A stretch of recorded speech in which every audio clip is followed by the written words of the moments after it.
Good morning. This is Stephen Lawrence Muse. Say hi, honey. Hi. And what did you go see last night, babe?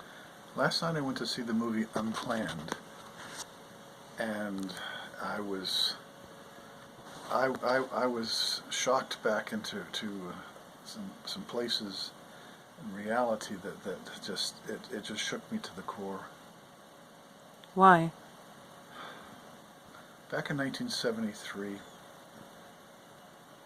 before I was even a Christian, I was going out with a girl, and I got her pregnant, and during this early part of the pregnancy, we were back and forth on what needed to be done. I wanted to marry her and for her to have the baby, but she was unwilling to go in that direction. In fact, it came down to the very basic that was not my body, but it was hers, and that I didn't have any say in the matter. So I lost out on having a child.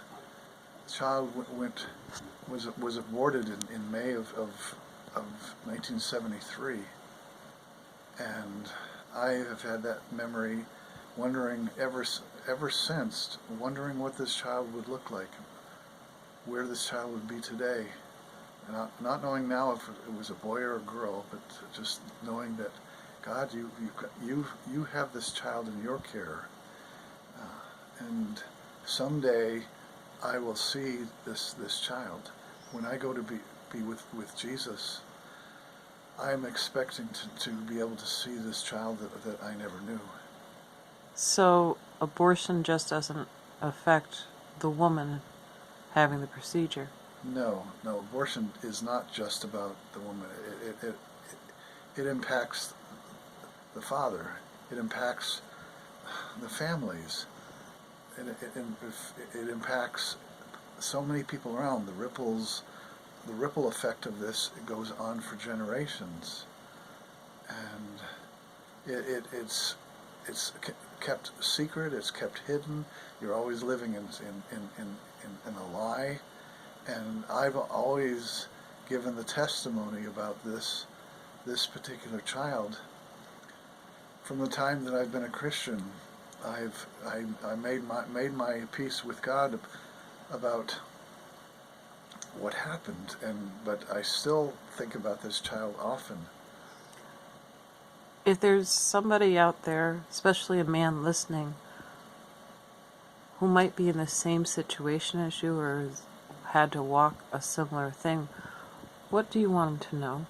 I want this gentleman, this man out there, to know that he has rights, that this child is also half his, and he should be speaking up, whether it means going to court, doing everything that he can do if he wants this child.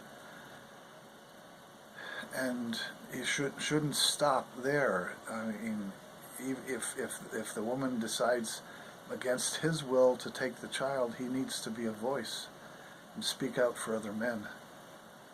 This is something that needs to change. The men of this world have been, their voices have been made silent by the idea that it's the woman's body, it's her choice.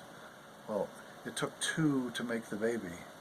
It was the choice of both of them to make this, to go through the process, and for this child to be conceived.